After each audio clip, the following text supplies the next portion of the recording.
Hello everyone, this is Tom Fox. I'm the Compliance Evangelist, and I'd like to welcome you to a special episode of the Compliance Report International Edition. Today I have return guest, author, reporter, Adam Davidson. Adam wrote the piece, Trump's Worst Deal, earlier this spring that generated quite a bit of press and coverage, and he has continued to write about the new administration, or I guess they're not new anymore, but the current administration. And he's had a couple of pieces that I wanted to focus on. The first was from the May 12th edition of The New Yorker. The Senate starts to look at Trump's business. And then more recently, on August 17th, he had a piece entitled Piercing the Veil of Secrecy Shrouding the Trump Deal in the Republic of Georgia. The Compliance Report International Edition is a part of the Compliance Podcast Network. Welcome, and thank you for taking the time to visit with me again. Thanks so much for having me back on, Tom. Great to be on. Adam, it really seems like the original piece really did generate a lot of conversation, and conversation at the highest levels of government, conversation down on the ground with people like myself. A lot of my colleagues read the piece, a lot of discussion kind of in the FCPA world. What were some of the reactions you got? Well, I will say my single favorite was when Christopher Wray was going through his hearing process to become FBI director. He was asked if he had read my article and what he thought of it. And he said he wasn't familiar with my article. Now, I'm going to be really obnoxious and say, I bet he was familiar, because he had he had an FCPA practice, and but anyway, it's always kind of thrilling when your name and your work is mentioned in a congressional hearing. In a congressional hearing about for something that important, and just generally, I think that there's a growing view that I have and others have, that for Robert Mueller, the special counsel looking into possible collusion, that these financial deals are a much more productive path of investigation than collusion, or I guess I should say, in addition to potential collusion. And we can get into that and why that might be. But my hunch is the letters FCPA are going to be increasingly popular in the general media. Well, really, it was your August piece about the Republic of Georgia deal that got me thinking along the lines of, this is really not simply a kind of a spider's web, but it's as intricate a puzzle as I have read about in the public record in quite some time. So I was wondering, and you really talked about all the digging you and your team had to do around the Republic of Georgia. So I was wondering if you might kind of just speak to that and then even add that to the context of the Mueller investigation. Sure. So for those who haven't read the article, which I assume is most, although I would love it if people did, the article is a deep look into one of Trump's deals. It was actually a deal, nothing was ever built, but it was a licensing deal for a Trump Tower Batumi. Batumi is a port on the Black Sea in the Republic of Georgia. So we're not talking Atlanta, Georgia. We're talking Republic of Georgia, in the Caucasus near Azerbaijan and Russia and Kazakhstan. And I got interested, actually, because after I finished my previous story about Trump's deal in Azerbaijan, which I and you and some others felt might raise some FCPA concerns, it occurred to me that I was interested in understanding how the Trump organization worked overall, and to understand, was this one deal that I looked at in Azerbaijan an anomaly, or was this a typical type of deal? And so, and I realized I'd need some help, that's a lot more work than one guy can do alone. It took me months just to pierce the veil on one Azerbaijan deal. And, there are dozens, maybe well over 100 deals in total. And so I learned about a project at Columbia University Journalism School looking into the Trump organization's deals. I met with them, and right away they said, you have got to look at the Republic of Georgia. It's just an amazing, fascinating, troubling deal.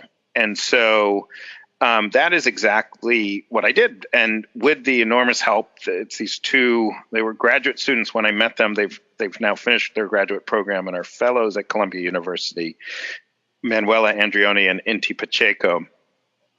And I mean, you and I talked a lot last time about some of the most basic failings of due diligence in the Azerbaijan deal.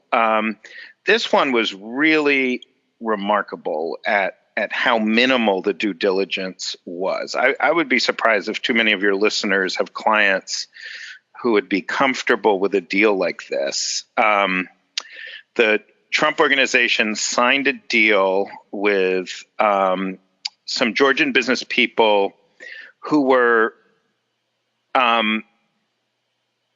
had until right before the Trump organization got into business with them, had been working with someone named Mukhtar Ablyazov, and some of your listeners will know that name. He's associated with what some believe is the largest incident of money laundering in history. And it's a very complicated case all in of itself. I don't want to go into all the details because it'll dominate the conversation, but he's essentially been convicted of stealing several billion dollars and laundering several billion dollars of money from Kazakhstan's largest bank. And when the Trump organization got into business with this Georgian entity called the Silk Road Group, they were just at that time dealing with the legal repercussions. They had owned a bank along with Mukhtar Ablyazov. They were extremely close to another person who was a high-ranking official at the bank with Mukhtar Ablyazov. And so it was hard to think of more red flags than this deal, a deal that, you know, with somebody who at the time was and since was identified, a deal with people who were closely associated with someone who was seen as one of the top money launderers in history. So the other thing that struck me was the number of entities and companies and shell companies and real companies and perhaps not real companies that you had to try to wade through just to look into this. And they were literally in countries across the globe, some countries that you might say had a very high score on the Corruption Perception Index, meaning they were not viewed as corrupt, others that had very low scores. But you had firms from companies in the Netherlands, Germany, which I think are generally viewed as not corrupt. And then you had Malta, which is viewed, you know, in the opposite. So it really seemed like there were just layer after layer after layer that you guys had to wade through. Yeah, it was a kind of a fun and mind-bogglingly complicated process. So the Trump organization signed a deal with something called the Silk Road Group to build this hotel and residence and shopping area in Batumi. And the press accounts were very simple. The Trump organization signed with the Silk Road Group. But as we dug into the details, we discovered that it was anything but simple. We had the Silk Road Group had an extensive practice of, for every bit of real estate it owned, for every corporate entity it owned, it would have these nested ownership structures where, as you said, a company in Georgia would be legally owned by a company in Malta with a nominee director and nominee shareholders, and then that company's legal owner would be a company in the Netherlands or the British Virgin Islands, and then that company's legal owner would be a company in Germany, and on and on. And even the companies in Germany were technically owned by one man, a man named David Borger, as it happens. But we know from David Borger's own comments that he was not the sole owner, that there were other owners as well. And so as a result, it really was impossible for us as journalists, but I would think a regulator or others, to fully pierce the veil of ownership. I mean, I like to think we got pretty close, but there was a deep and deliberate mystery. Now, when I approached the Silk Road Group, they said exactly what you think they'd say. This was for tax efficiency purposes. Doesn't prove, and it's not illegal to register companies in multiple jurisdictions. And they actually said to me, if you ask any tax attorney, they'd tell you why this makes sense. But I asked several tax attorneys, including one who helped write the Republic of Georgia's tax laws, and all but one said they could not think of a single reason why this particular ownership structure made any sense. The one guy who was slightly defending of them was a lawyer they themselves recommended I speak with, and even he was fairly tepid in his defense. I mean, he just said, well, it's not necessarily a sign of money laundering or obfuscation, although he too could not think of any particular reason why this particular ownership makes sense. And I'd say, just as a general rule, something I've learned in this reporting, which probably most of your audience, they know this in their bones, but for me it's an obvious but crucial point, which is, and look, I don't know that these people were laundering money. I don't know that they did anything wrong, although, I do feel like I successfully argue that they exhibited many of the warning signs, and did not have, reasonable answers to explain the warning signs. But the logic of money laundering is just different than the logic of a business that is a going concern. As one person pointed out to me, which is a fairly obvious point, when you're laundering money, you've already made your profit.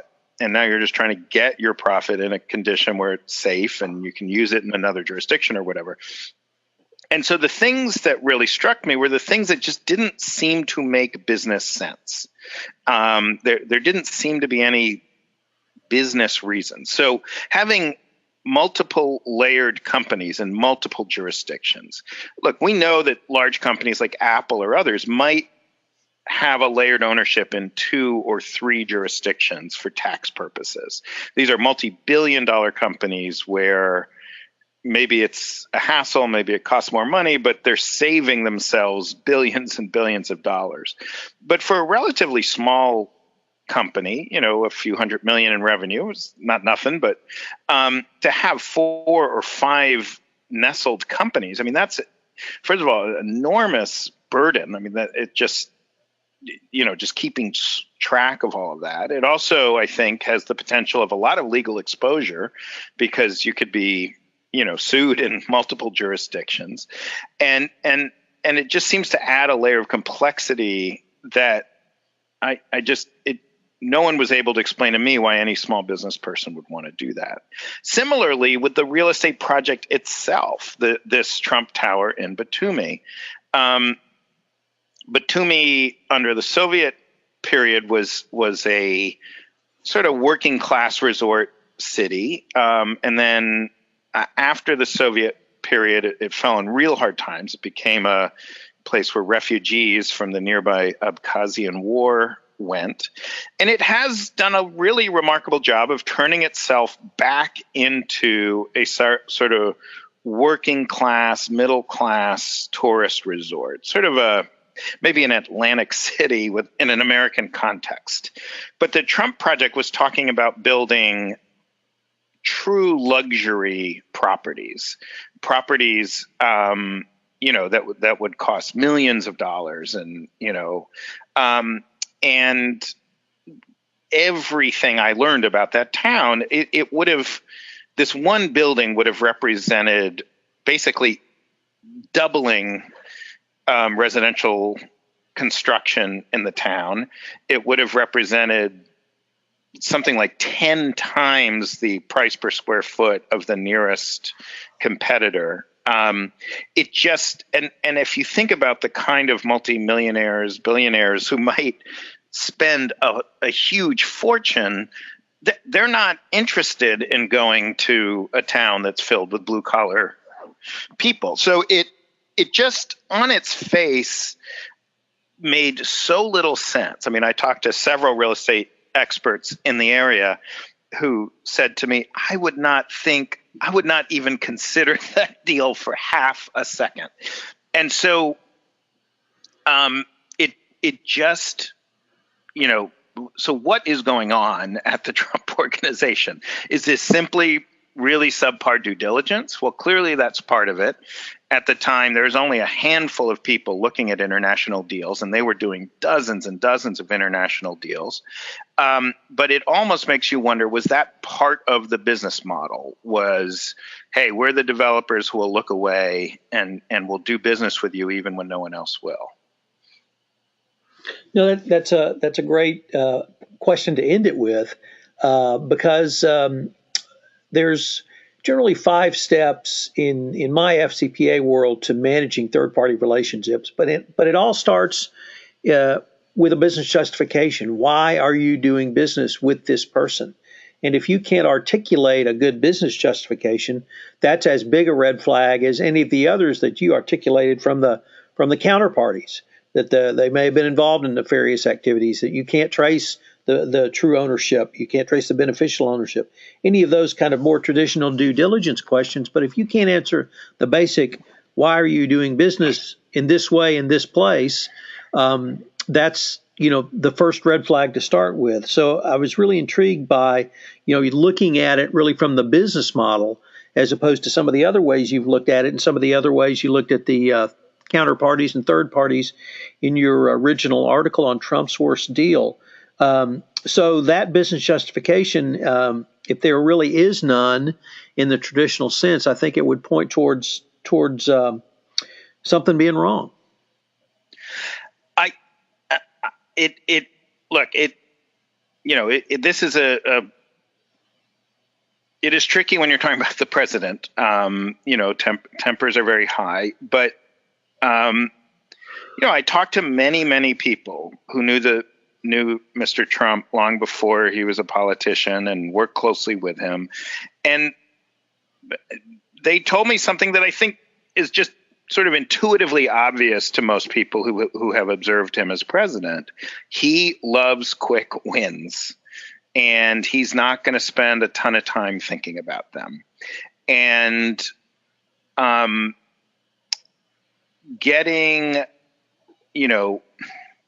doing the best practices of making sure your partners are legitimate and saying no to ready cash because of some fear about risk, that's just not his way of doing business. And if you walk into his office and you're ready to hand him $1 million, which is how much he got for this deal, like $1 million right away on the day the deal closed, which was a highly unusual amount of money, then I don't think you're going to get a lot of pushback. Now, I did not, I do not make the argument in the piece, and I have no reason to believe that Mr. Trump himself or people at his company were actively participating in a money laundering or other fraudulent process as sort of drivers of it. But I do discuss in the piece, as you know, the concept of willful blindness. And at a certain point, when you've done deal after deal like this, you are aiding people who are seem to have a good chance of being up to no good. And that became my theory, or a theory that I was developing about what the business might be, which is what the Trump organization's core business offering for these licensing deals. Because think about it, why are these people paying $1 million to put a name on a project that probably isn't ever going to happen. I mean, at least the Azerbaijan deal, a building was built, although it never opened, and also was not a very realistic business deal. But I think when you're talking about extremely risky environments like Azerbaijan, like Georgia, having the name of a famous American developer, I think, the perception is that offers you some protection, that local prosecutors aren't going to be as aggressive with you as they might otherwise be, because we don't want to get involved in some U.S. lawsuit, and so that was my hypothesis about what might be going on here.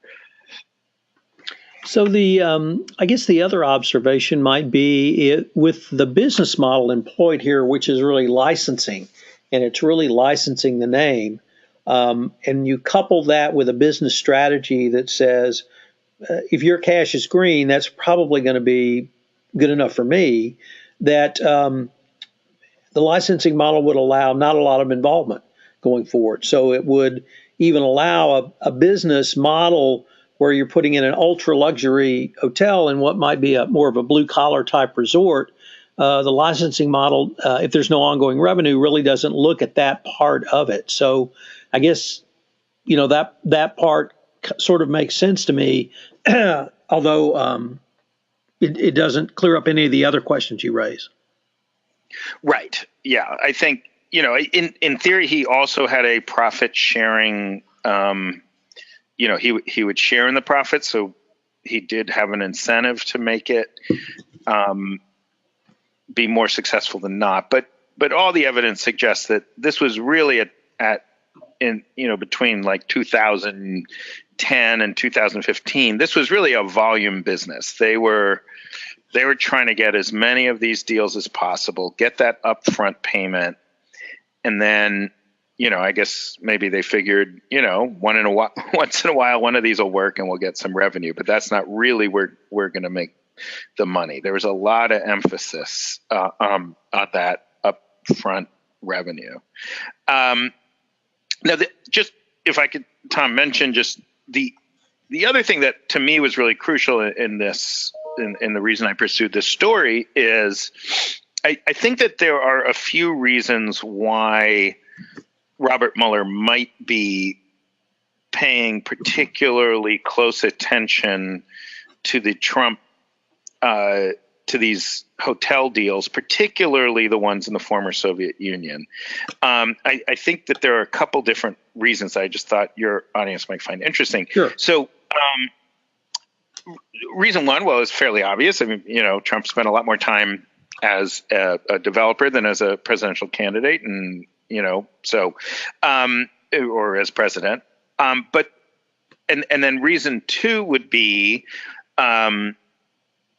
that it's not entirely clear what law collusion would violate. I mean, it would be, if in theory we had absolute unquestioned proof that, and I'm not saying we do, but if we had absolute unquestioned proof that Donald Trump and Vladimir Putin planned the whole thing together, and, it's not entirely clear what law that violates. And it would be it would be a very big test of a constitutional test.